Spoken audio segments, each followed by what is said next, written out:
A paz do Senhor a todos. Eu não sei se vocês estão me ouvindo bem, faça sinal aí, por favor.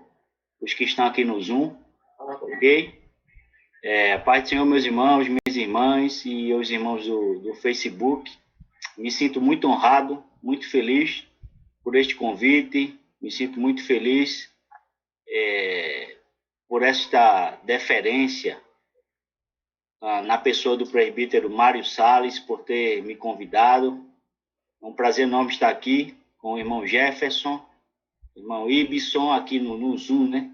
Irmão Moacir Barbosa, também presbítero, companheiro, a irmã Débora e a irmã Natália, junto com o presbítero Mário Salles. Quero externar, deixar claro a minha satisfação e alegria e honra de poder cada dia vai ficando, poder participar deste culto online. É uma saudade que temos dos cultos na igreja, a igreja lotada, cheia, e nós todos juntos louvando e glorificando o nome do Senhor, sentimos saudades.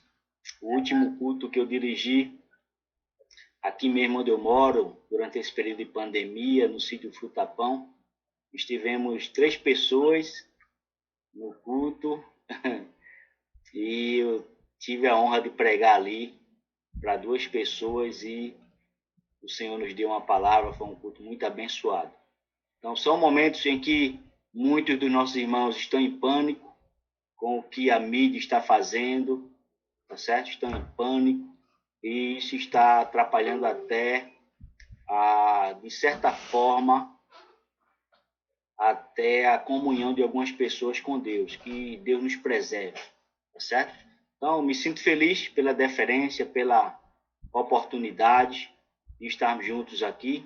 Quero agradecer ao pastor presidente, pastor Hilton José Alves, ao coordenador da área, pastor Joab Fortunato, pela oportunidade. Só Deus que os abençoe, né? Todos os cultos que estamos presentes, sempre pedimos oração pela vida do pastor presidente, pela vida de toda a diretoria da igreja, do ministério e pelos projetos da igreja. São dias difíceis que estamos vivendo, mas são dias de cumprimento da profecia bíblica, né? São dias em que a profecia, a palavra de Deus está se cumprindo. São dias incríveis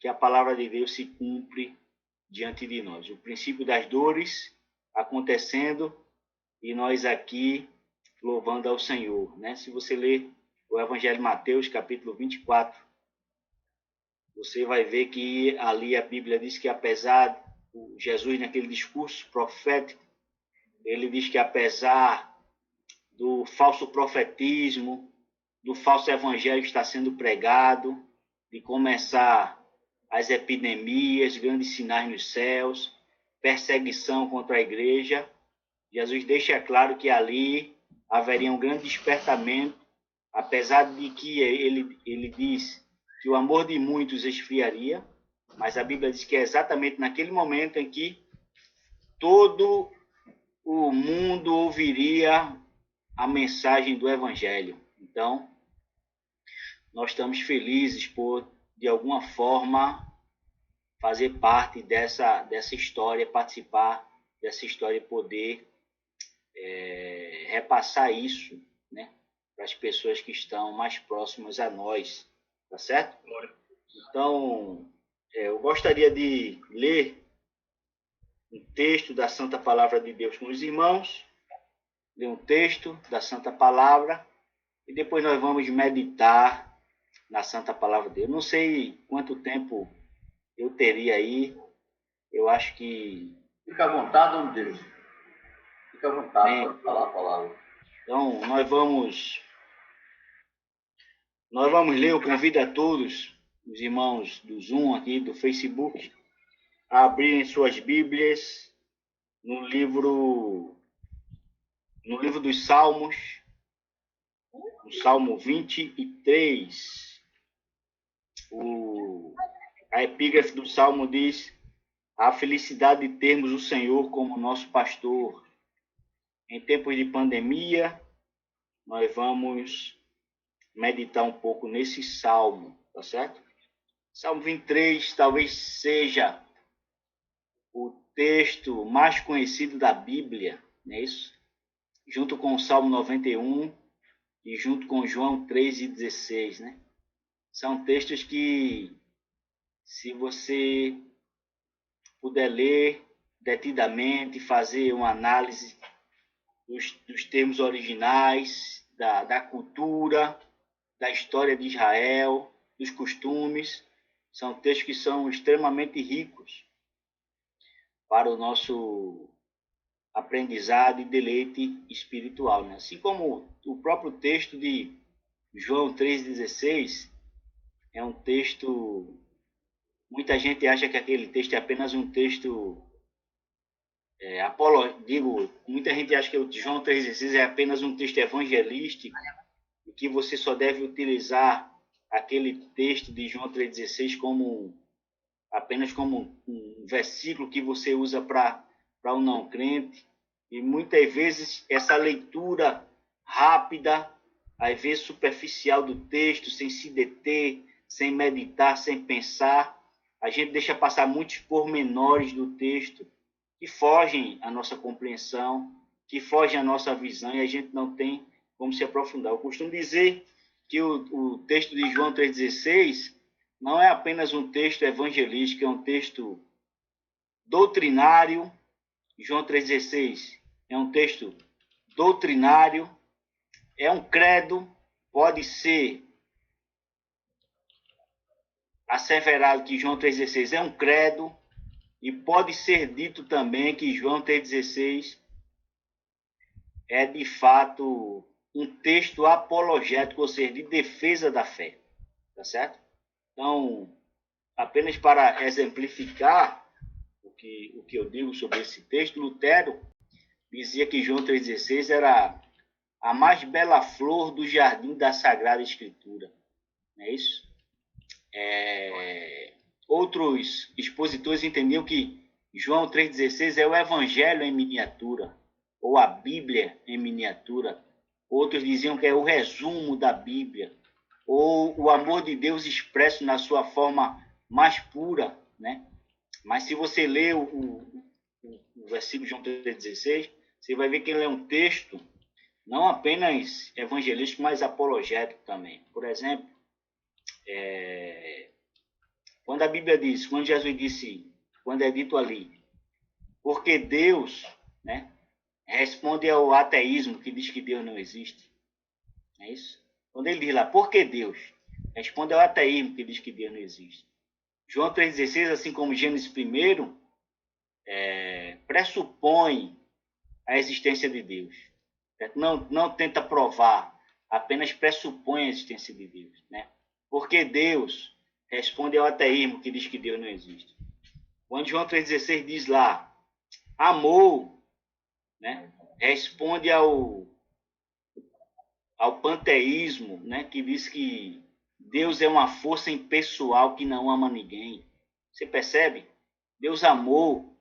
Quando a Bíblia diz que João 3,16 diz que Deus amou o mundo, responde às religiões nacionalistas que dizem que Deus amou apenas um país, né? Quando a Bíblia diz que Deus amou o mundo, responde a um dos pontos do calvinismo, que diz que Deus amou apenas um grupo específico de pessoas, os eleitos. Não é isso? Quando a Bíblia diz que Deus amou o mundo, que deu, né? Que deu, responde ao materialismo dos nossos dias, que diz que é melhor receber do que dar. A Bíblia está dizendo, não, ele deu, Deus deu. A Bíblia está dizendo, é melhor dar do que receber. Não é isso? Quando a Bíblia diz que Deus deu o seu filho, responde, por exemplo, ao islamismo, que diz que Deus não tem filho. Não é isso? Deus deu o seu filho. Para que todo aquele que nele crê, quando a Bíblia diz para que todo aquele que nele crê, responde às visões de mundo que afirmam que o evangelho está apenas reservado a um grupo seleto de pessoas.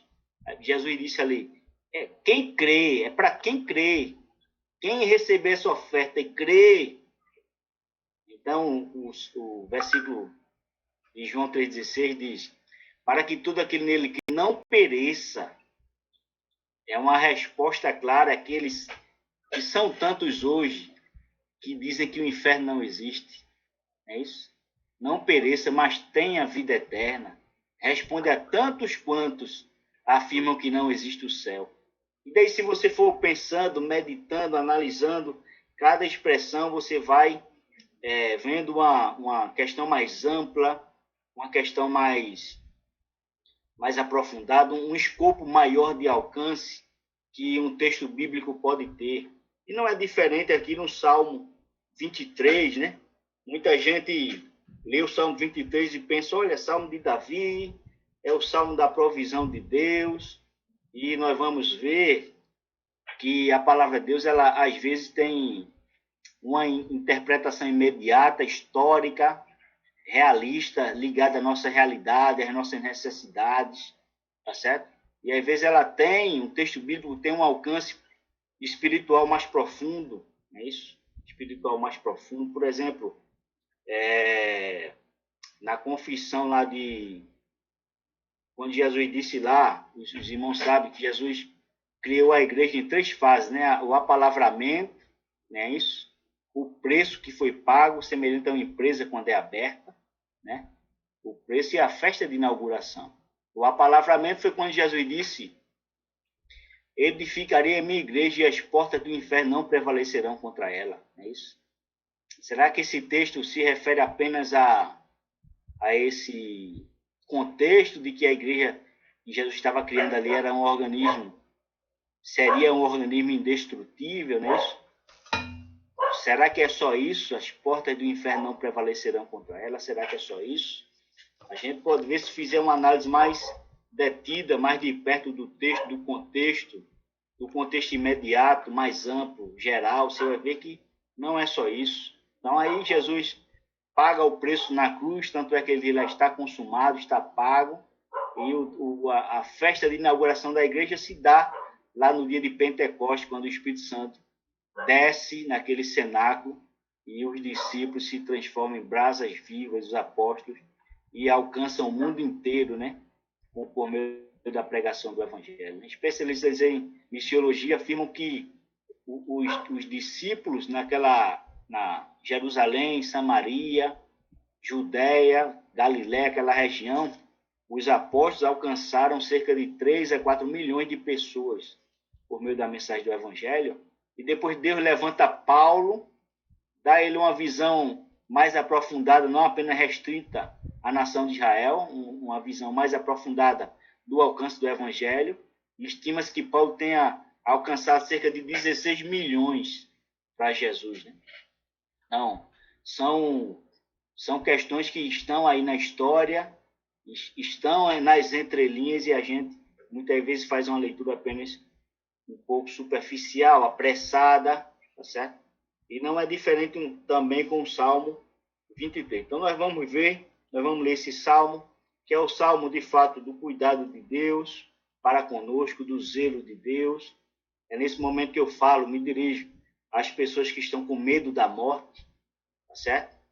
Eu estremeço na base, se um filho meu, minha esposa adoecer, eu estremeço na base. Eu não quero perdê-los, mas em si, como salvo, ter medo da morte, na minha concepção,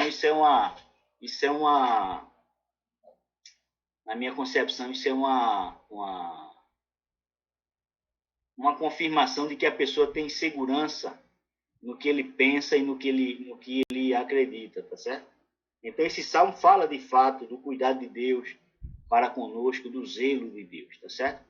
Salmo 23 é um dos textos mais importantes da Bíblia, tá certo? Mas ele tem um contexto e nós vamos tentar analisar aqui juntos e tentar fazer uma aplicação no final, tá certo? Então, o Salmo 23 diz aqui, a minha Bíblia é a versão corrigida, a versão 1995, tá certo? O texto diz, o Senhor é o meu pastor, nada me faltará, tá certo? Na versão hebraica da Torá, Na versão hebraica da Torá, esse versículo diz: o Senhor é meu pastor e de nada sinto falta. Um texto importante. Então, o versículo 2 ele diz: deitar-me faz em verdes pastos, guia-me mansamente a águas tranquilas. Versículo 3: refrigera a minha alma, guia-me pelas veredas da justiça, por amor do seu nome. Versículo 4: ainda que eu andasse pelo vale da sombra da morte, não temeria mal algum, porque tu estás comigo, a tua vara e o teu cajado me consolam. Versículo 5: preparas uma mesa perante mim na presença dos meus inimigos, unges a minha cabeça com óleo e o meu cálice transborda. Glória a Deus. E o versículo 6, certamente que a bondade e a misericórdia me seguirão todos os dias da minha vida e habitarei na casa do Senhor por longos dias. Glória a Deus. Alguns dos irmãos aí que estão assistindo pelo Facebook, pelo YouTube ou aqui pelo Zoom podem pensar: eu conheço esse salmo aí de cor, isso é bom. Isso é maravilhoso, saber o texto bíblico de cor, saber de cor, né? Saber na cabeça, né? Saber decorado, poder recitar o texto bíblico. Isso é maravilhoso, tá certo? Isso serve de alimento no nosso dia a dia. O Senhor nos faz lembrar a sua palavra nos momentos difíceis, nos momentos de desespero, de dor, de angústia. A primeira ação do Espírito é nos lembrar o texto da palavra de Deus. A primeira ação do Espírito é nos lembrar o texto da palavra de Deus. Esse eu lembro que nos meus primeiros dias de caminhada, ainda como novo convertido, acho que eu tinha 2 meses de crente. Eu lembro que chegou uma pessoa embriagada no ensaio do conjunto, que eu cantava aqui, os Chamados por Cristo. E a pessoa estava toda suja, estava toda... Estava cheio de hematomas, tinha sinais de que havia apanhado e tal. E eu comecei a conversar com ele. Estava embriagado aquela pessoa, e era um homem forte. E eu conversando com ele ali, eu disse: olha, o diabo quer denegrir, quer desmoralizar você. E aquela pessoa, de repente, foi possesso por um espírito imundo. E era um dia de sexta-feira da paixão. Eu com 2 meses de crente, cheio de irmã ali, as irmãs ali, cheio de irmãs. E eu com 2 meses de crente, eu disse: meu Deus, o que é que eu faço? E aquele demônio bradou, utilizando aquele homem, disse: eu matei Jesus há 2000 anos atrás e vou matar esse homem hoje. Eu fiquei ali de olho escancarado, e eu coloquei a mão no ombro dele e disse: se ajoelha aqui. Aí ele tirou a minha mão do ombro dele e disse assim: ninguém aqui tem autoridade para me fazer ajoelhar. Ninguém aqui tem autoridade. E eu fiquei ali com um olhar arregalado, com os olhos abertos assim, arregalados assim. Meu Deus, o que é que eu vou fazer aqui? Aí, de repente, na minha cabeça, eu me lembrei de um simples versículo, aquele que diz que ao nome de Jesus se dobrará todo o joelho nos céus, na terra e debaixo da terra, e toda língua confessará que Jesus Cristo é Senhor, para a glória de Deus Pai. Aí, na mesma hora que eu lembrei desse versículo, eu coloquei a mão no ombro dele de novo, ele olhou para mim e disse: em nome de Jesus, se ajoelhe. E ele, se ajoelhou. E nós oramos e aquele homem foi liberto. Então, quando a gente internaliza a palavra de Deus, o Senhor nos faz lembrar no momento de angústia, no momento de dificuldade, é uma forma de Deus dizer: eu estou com você e eu não lhe abandono. Então, é um salmo muito, muito conhecido da igreja. Eu diria que um salmo também muito importante. Então, o Senhor é meu pastor, nada me faltará. Né? Davi está dizendo que o Senhor é o pastor, né? Ele cuida de tudo, ele zela, ele cuida, ele trata, não é isso? No versículo 2 ele diz: deitar-me faz em verdes pastos, guia-me mansamente às águas tranquilas. Outra versão diz: as águas de descanso.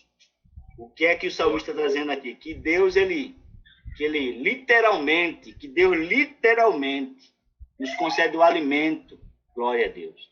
O alimento físico, o alimento espiritual.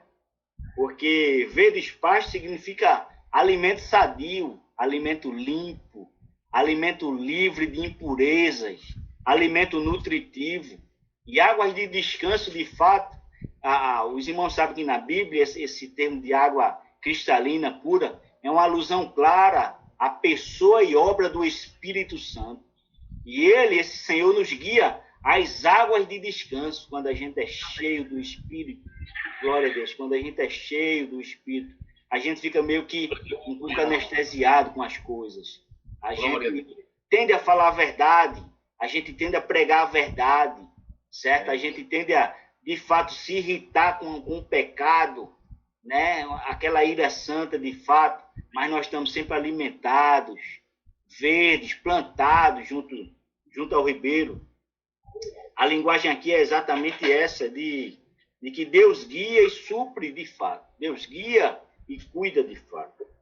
E ele diz, refrigera a minha alma, guia-me mansamente, refrigera a minha alma, guia-me pelas veredas da justiça, por amor do teu nome. Não é isso? Então, essas águas tranquilas, elas refrigeram a alma, né? No momento de desespero, Deus diz assim, eu estou com você. Você não vai perecer. Você não vai ser envergonhado. Você não vai ser envergonhada. Você não vai parar aqui. Glória a Deus. Nesse alimento, nesse pasto, nessa água, tem força para você continuar na sua caminhada. Glória a Deus. E ele guia pelas veredas da justiça, por amor do seu nome. Eu vejo uma alusão clara aqui da figura do pacto de Abraão com Deus, quando Deus não tinha ninguém por quem jurar, ele jurou por ele mesmo. Então a mão de Deus está sobre nós de uma forma que, olha, por amor do meu nome eu vou te guiar. Glória a Deus.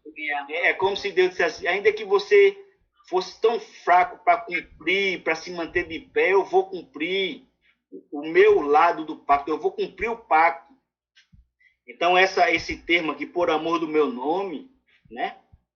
Por amor do seu nome, é de fato uma alusão isso vem à minha mente logo aquele pacto de Deus com Abraão. E no versículo 4, ele dá um salto assim, né? Deus está te levando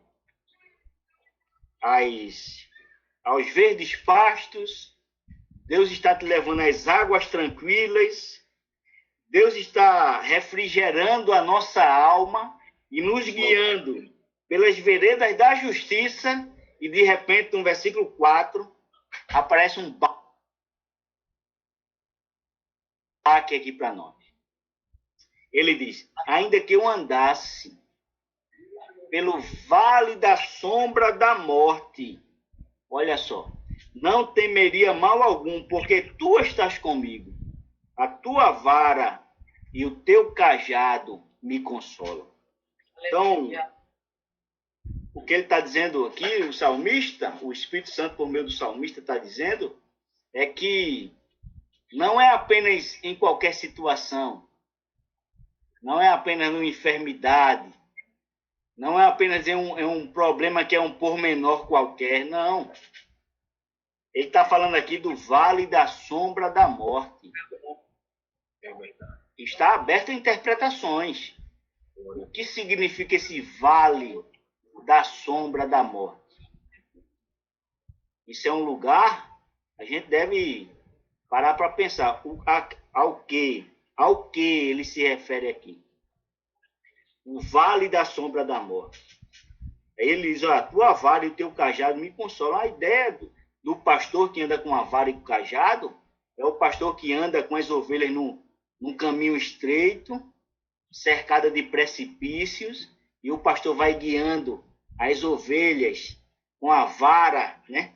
Com a vara, o cajado e a vara, para que as ovelhas não caiam no precipício. Ele vai guiando, ele vai tendo zelo, cuidado, mas ele se refere aqui ao vale da sombra da morte. ao vale da sombra da morte. No versículo 5, ele diz: preparas uma mesa perante mim na presença dos meus inimigos. Olha só. Unges a minha cabeça com óleo e o meu cálice transborda. Olha só, que coisa maravilhosa. Glória a Deus. Eu lembro que o pastor andava com azeite, ele usava esse azeite para uma série de coisas, mas uma das coisas é quando no campo as ovelhas tinham um inseto que entrava na orelha das ovelhas, e o pastor pegava as ovelhas e derramava azeite para poder retirar aquele animal ali, que podia até levar uma ovelha preciosa à morte, né? Então ele diz aqui: prepara uma mesa perante mim, na presença dos meus inimigos. Irmãos, você pode até dizer assim: olha, mas eu não tenho inimigo nenhum. Jesus disse: orai pelos vossos inimigos. Você pode até dizer que não tem, você pode até na sua mente, no seu coração, pensar até que não tem, mas nós temos inimigos. Eles estão ocultos, eles muitas vezes nos rodeiam, mas eles existem. Na Bíblia diz: prepares uma mesa perante mim, na presença dos meus inimigos. Ele diz: unges a minha cabeça com óleo, o meu cálice transborda. Meus irmãos, unge a cabeça com óleo e o cálice transborda. Você já parou para pensar sobre isso? Ele está falando aqui da unção, unges a cabeça com óleo. Ele está falando aqui da unção do sacerdócio ou da unção da realeza. Da unção para alguém ser um sacerdote e da unção para alguém ser um rei. Porque esse óleo foi derramado na cabeça. E de repente ele diz: e o meu cálice transborda. Quando a gente vai estudar sobre o azeite em Israel, a gente descobre, a gente percebe que o azeite, quando o azeite era colhido e colocado na prensa, eles tiravam 4 tipos de azeite, 4 tipos de óleo. O primeiro tipo de azeite, o mais puro e o mais fino, era o azeite usado na unção e usado para o serviço santo. Era um azeite separado, de fato. Era um azeite usado na unção, certo? O segundo tipo de azeite era o azeite usado nos alimentos. A pessoa usava esse segundo tipo de azeite para se alimentar, para comer, tá certo? O terceiro tipo de azeite era usado para iluminar. Era usado na lamparina, era usado para iluminar as casas, tá certo? E o quarto tipo de azeite, que era o último tipo, da última prensa mesmo, da azeitona, esse era utilizado na medicina, era utilizado para amolecer feridas, era utilizado para... Tem um texto lá no livro de Isaías que diz: olha, amolece as feridas purulentas, né? As feridas purulentas com óleo, não é isso? Então, eram esses 4 tipos. Mas o salmista está dizendo que o cálice dele transbordaria em uma mesa que o Senhor prepararia para ele, diante dos inimigos. O cálice dele transbordaria desse azeite mais puro. Glória a Deus, transbordaria desse azeite mais puro. Glória a Deus. E no versículo 6 ele diz: certamente que a bondade e a misericórdia me seguirão todos os dias da minha vida, e habitarei na casa do Senhor por longos dias.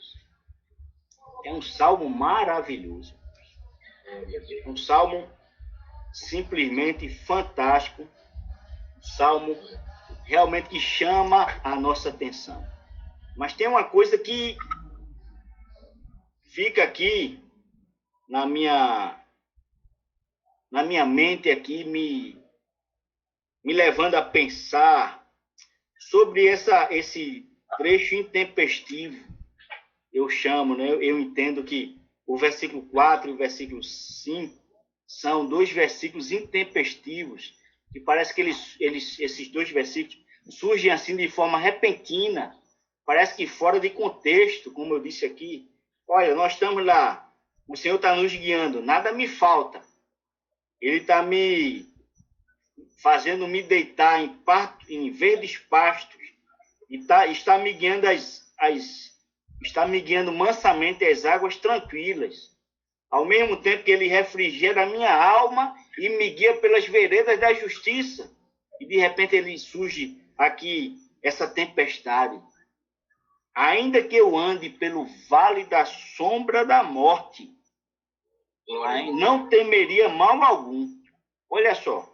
E no versículo 5, prepares uma mesa perante mim, na presença dos meus inimigos, unges a minha cabeça com óleo, o meu cálice transborda. Esses dois versículos aqui me levam a pensar, eu fico assim pensando, meu Deus, parece que a gente não percebe, ou a gente ainda não, eu falo primeiramente por mim, logicamente, a gente ainda não percebeu que parece que esse texto fala de algo a mais, ou uma realidade um pouco mais espiritual, tá certo? A gente parece que não percebe que esse texto, ele parece um pouco destoado do contexto do próprio Salmo, não é isso? E ele surge aqui de forma intempestiva. Olha, aquele pastor que está me guiando às águas tranquilas, né? Então, claro, ele fala hipoteticamente, ainda que eu andasse pelo vale da sombra da morte. Mas nós sabemos que Davi, o próprio Jesus disse que Davi falava pelo Espírito Santo, não é isso? O próprio Jesus disse, Pedro, no seu primeiro discurso lá em Atos, disse que Davi era profeta, não é isso?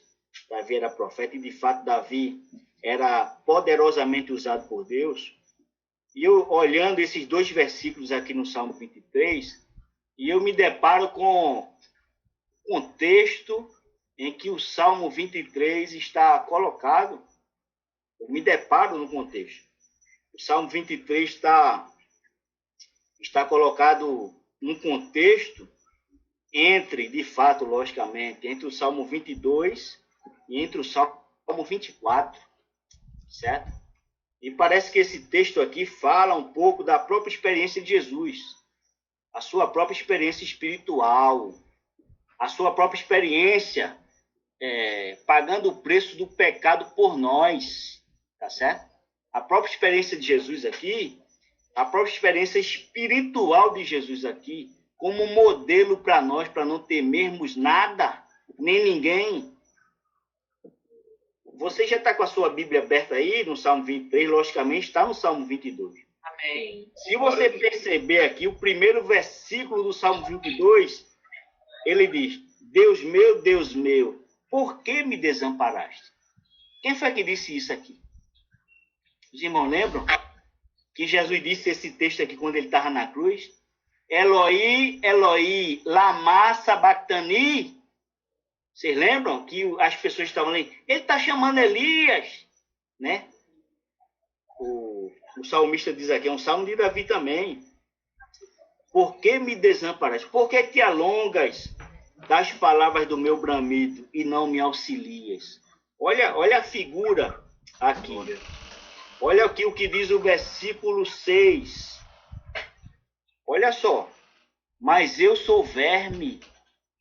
Olha só, preparas uma mesa na presença dos meus inimigos e o meu cálice transborda. Veja só.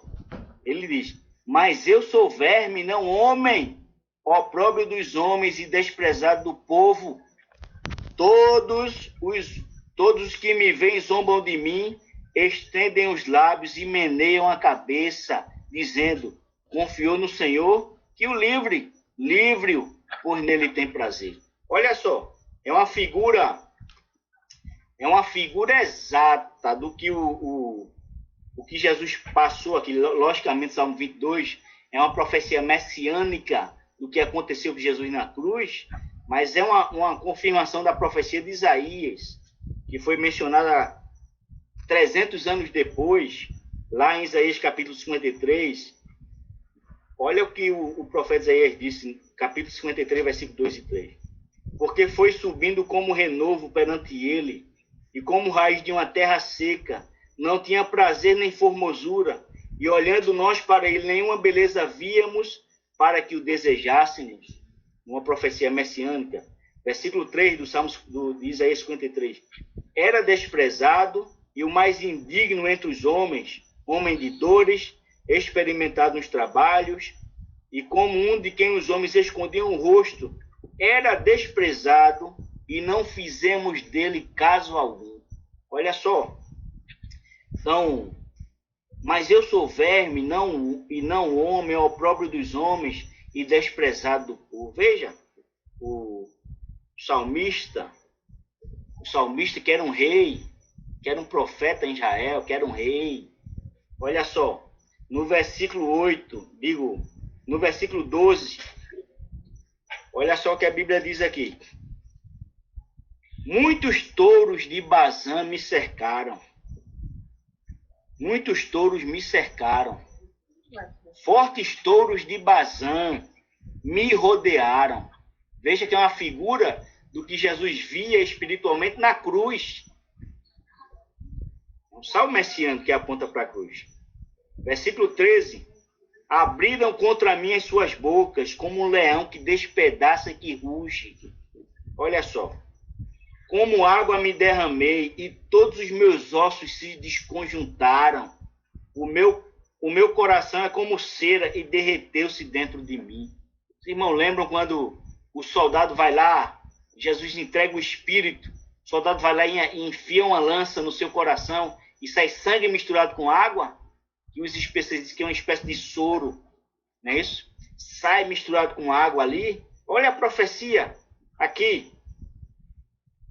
Como água me derramei, todos os meus ossos se desconjuntaram. Desconjuntaram era exatamente o tipo de morte na cruz, quando a pessoa não tinha força para se levantar, para respirar, e ficava preso por aqueles pregos, os ossos iam se desconjuntando. Muitas pessoas que eram crucificadas morriam asfixiadas. Olha só, no versículo 13, abriram contra mim as suas bocas. Olha o que diz o versículo 15. A minha força se secou como um caco, e a língua se me pega ao paladar, e me puseste no pó da morte. Olha só. Os irmãos lembram quando Jesus estava na cruz, e um soldado pegou uma vara, molhou um pedaço, a ponta daquela vara em um pano, em um isopo, e molhou com fel e deu para Jesus beber. E Jesus experimentou aquilo. Por que ele experimentou? Ele estava com sede. Olha aqui o Salmo dizendo aqui. 1000 anos antes de Jesus nascer. O Salmo dizendo aqui. Versículo 15. A minha força se secou como um caco, e a minha língua se pega ao meu paladar. E Jesus provou. Ali, os especialistas dizem que era vinho com fel, que era uma espécie de misericórdia para uma pessoa que era colocada à morte por crucificação, para amenizar o sofrimento. A pessoa bebia aquilo, ficava entorpecido e não sentia flagelo da crucificação. Mas a Bíblia diz que Jesus não quis. Ele não quis beber. E versículo 16.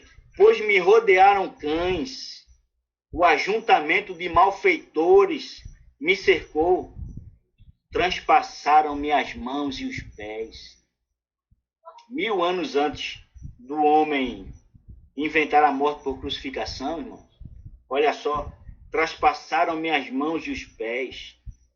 Olha como Jesus estava na cruz. O salmista menciona: poderia contar todos os meus ossos. Eles vêm e me contemplam, repartem entre si as minhas vestes e lançam sorte sobre a minha túnica. Olha só, irmãos, o sofrimento de Jesus na cruz. Esse salmo é exatamente antes do Salmo 23. Talvez poderia ser outro salmo aqui, o Salmo 22 ser o 80, talvez.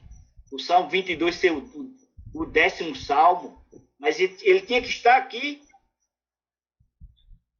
Poderiam contar todos os meus ossos, eles veem e me contemplam, repartem entre si as minhas vestes e lançam sortes sobre a minha túnica. Olha só, os irmãos sabem que Jesus morre na cruz apenas por nós. Ele não era culpado, ele não tinha culpa de nada. Ele se entregou na morte por nós. É por isso que o juízo de Deus vai ser tão severo. As pessoas que se depararam com o Evangelho e zombaram do Evangelho, estão zombando do Evangelho, zombando da palavra de Deus. Por isso que a Bíblia menciona que o dia da ira do Senhor, o Senhor vai pisar no lagar da ira do Deus Todo-Poderoso. É uma linguagem forte, porque Jesus morreu por nós na cruz e passou por todo esse flagelo. E a Bíblia diz que na sexta-feira, Jesus entrega o Espírito. Os irmãos sabem que Jesus é o dono da vida. Aleluia. Glória a Deus. Jesus é o dono da vida. E nós sabemos de fato que, em essência, Deus não pode morrer. Não é isso? É por isso que eu entendo que Jesus, de fato, ele teve que entregar. Pai, ele teve que orar e dizer: Pai, em tua mão entrego o meu espírito. Porque, de fato, ninguém sobre a terra teria autoridade de tirar a vida dele. Ele diz: Pai, em tuas mãos entrego o meu espírito. Meus irmãos, do dia da sexta-feira até o domingo de manhã, Jesus está morto, sepultado. E no domingo de manhã, quando Jesus ressuscita, eu quero que vocês prestem atenção.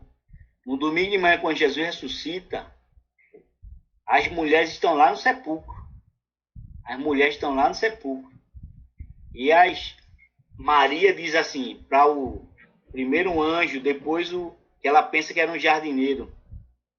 Chegaram lá, a sepultura estava rompida, a sepultura havia sido rompida, Jesus não estava mais lá. Não é isso? Jesus não estava mais lá. A sepultura estava aberta.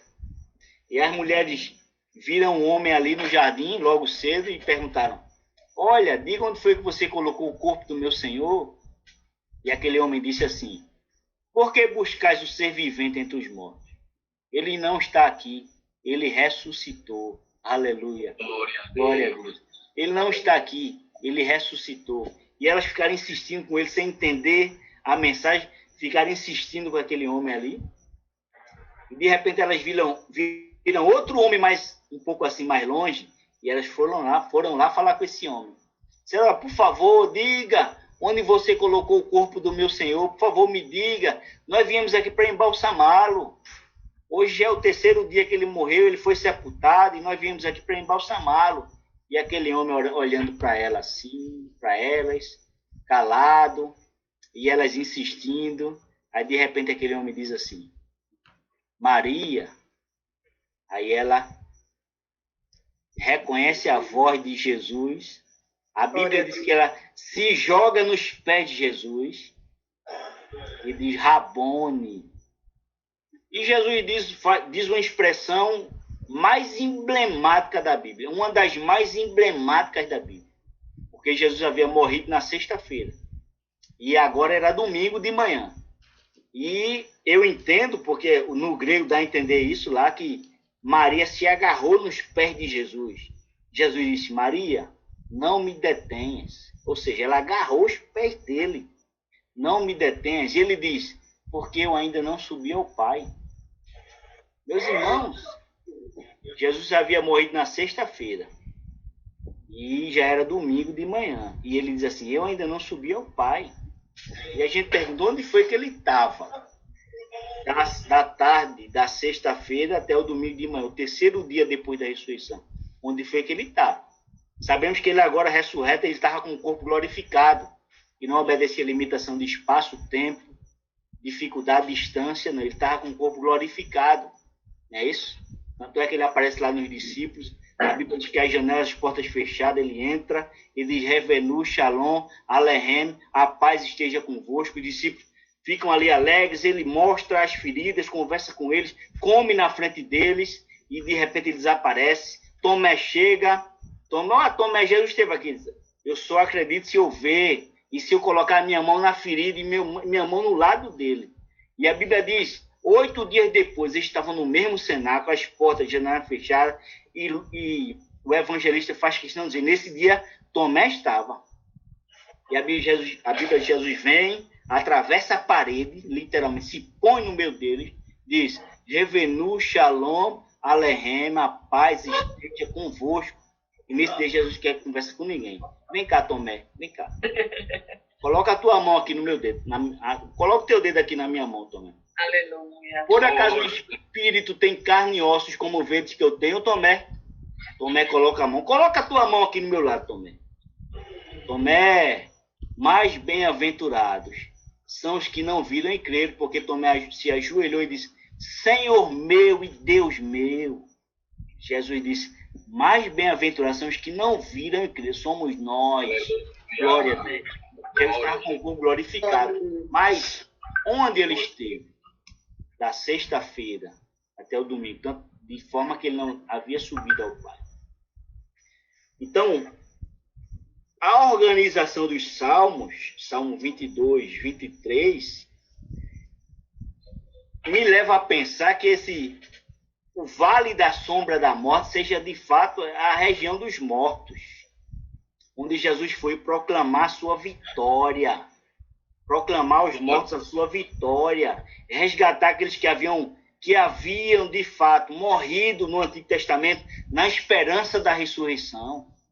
Tem um texto na Bíblia que, se você me perguntar o porquê, eu talvez não sei explicar com tantos detalhes porquê, que é Hebreus 2,14. Se você ler Hebreus 2,14, você vai ver lá que diz que o diabo detinha o império da morte. O diabo detinha o império da morte. Lembra que Jesus disse que edificarei a minha igreja e as portas do inferno não prevalecerão contra ela? Significava que antes de Jesus fundar a igreja, todos que morriam iam para o Hades. O Hades, o local dos mortos. E se você ler Lucas, capítulo 16, aquela história do rico e Lázaro, que não é uma parábola, porque nenhuma parábola traz nome de pessoas. Se você ler aquele texto ali do rico e Lázaro, você vai ver que eles estão falando de uma realidade espiritual, né? Então, aquela Lucas 16, aquela história menciona que todas as pessoas que morriam iam para o Hades, local dos mortos. O local dos mortos era dividido por um abismo. De um lado tinha o seio de Abraão, do outro lado tinha as pessoas que estavam em tormento, os ímpios. Tanto é que tem aquele diálogo, eles podiam ver um ao outro. Tanto é que o rico grita do local do tormento lá, diz, Lázaro, molha o teu dedo e vem aqui refrescar minha língua. E Lázaro diz, eles têm a Moisés, ninguém pode ir não, para ir não, e nem quem está aí vem para cá não. Eles têm, mas vai lá avisar aos meus parentes para que ele não venha parar aqui? Não, eles lá têm a Moisés, eles têm que ouvir a Moisés, uma realidade espiritual. Pedro também diz que Jesus desceu às regiões inferiores da terra e pregou os espíritos em prisão. Não é isso? E a Bíblia diz no livro de Apocalipse que Jesus desceu e ele agora detinha, quando a Bíblia chama Jesus em Apocalipse, capítulo 1, de Pantocrator, Deus Todo-Poderoso, fala também da realidade de Jesus depois de ressuscitar. Pode ler lá depois, todo o capítulo 1 de Apocalipse. Ali fala da realidade de Jesus depois de ressuscitar, quando ele diz assim, eu sou o primeiro e o único que tem as chaves da morte e do inferno. Aleluia. Glória a Deus. Lá no livro na Epístola de Paulo aos Efésios, a Bíblia diz que quando Jesus subiu ao céu, glória a Deus, que é a ascensão de Jesus, ele levou cativo o cativeiro. Então os especialistas entendem que aquele seio de Abraão, alguns dizem que Jesus só levou os ocupantes daquele seio, daquele local, e que o seio de Abraão está vazio, e alguns entendem que o seio de Abraão foi transferido para o terceiro céu, como local intermediário dos salvos. Então, Jesus transfere, quando ele ressuscita, ele disse a Maria lá, eu ainda não subi ao Pai, ele sobe na ascensão, lá em Atos. Ele acende diante de 500 pessoas. E os especialistas entendem que Jesus transfere o seio de Abraão para o terceiro céu. E a partir dali, qualquer salvo que morresse não passaria mais pelas portas do inferno. É por isso que o diabo tenta de tantas formas inculcar na minha cabeça, na sua cabeça, que não tem mais jeito, que Deus não liga mais para você, que Deus não olha mais para você, que Deus não escuta mais sua oração. Tudo mentira do diabo. Deus não rejeita ninguém, não vira as costas para ninguém. Ele está sempre de braços abertos para um coração arrependido e contrito. Glória a Deus. Então, os especialistas entendem que Jesus leva, transfere, e a partir dali, quem morresse na igreja não estava mais sob a tutela do diabo. Só os ímpios agora. O diabo não pode. Lê lá 1 João 3:8, sabemos que somos de Deus e o diabo não pode nos tocar. Então me leva a entender aqui que ele diz, olha, ainda que eu ande pelo vale da sombra da morte. Seguindo a sequência do Salmo 22, ele desce às regiões inferiores da terra, e eu entendo que a vitória de Jesus chegando lá vitorioso, eu posso fazer uma interpretação aqui. Tipo, a Bíblia diz, Paulo diz que a força o aguilhão da morte era o pecado, e a força do pecado era a lei. Então todos chegavam lá, estavam sob o pecado. É como se o diabo dissesse, fica aí, você pode ser o que for, pode ter a promessa que for, mas estava sob pecado, não tem nenhum resgate ainda, fica aí. É tipo assim, mas um dia Jesus chega lá. É como se fosse a grande vitória. Preparas perante mim uma mesa na presença dos meus inimigos. As hostes infernais, os demônios, o diabo, todo mundo lá tentando. Chegou mais um aí, vamos jogar ele no fogo. E quando lá chega Jesus, ele diz, não, vem cá. Passa para cá a chave da morte e do inferno. E esse Deus, aqui eu vou levar para mim. Bendito seja o nome do Senhor. Glória a Deus. Preparas perante mim, na presença dos meus inimigos, uma mesa. Unges a minha cabeça com óleo, meu cálice transborda. Glória a Deus. E aqui, nós falamos, Jesus morre na nossa realidade, vai para uma realidade espiritual, não é isso? E depois ele ascende aos céus, não é isso? E aqui nós estamos diante do Salmo 24, irmãos. O Salmo 24 tem uma coisa parecida também no seu contexto, que ele destoa um pouco do contexto. Surge uma informação aqui que surge de repente, né? Por exemplo, o Salmo 24 diz, do Senhor é a terra e a sua plenitude, o mundo e aqueles que nele habitam, porque ele afundou sobre os mares e afirmou sobre os rios. Quem subirá ao monte do Senhor, ou quem estará no seu santo lugar? Aquele que é limpo de mãos e puro de coração, que não entrega a sua alma à vaidade, nem jura enganosamente. Este receberá a bênção do Senhor e a justiça do Deus da sua salvação. Esta é a geração daqueles que buscam a tua face, ó Deus de Jacó. No versículo 7, ele rompe com esse contexto. Você vê que aqui no versículo 7, ele segue a sequência do Salmo 22 e do Salmo 23. Olha aqui a sequência aqui. De repente, o salmista diz, levantai, ó portas, as vossas cabeças.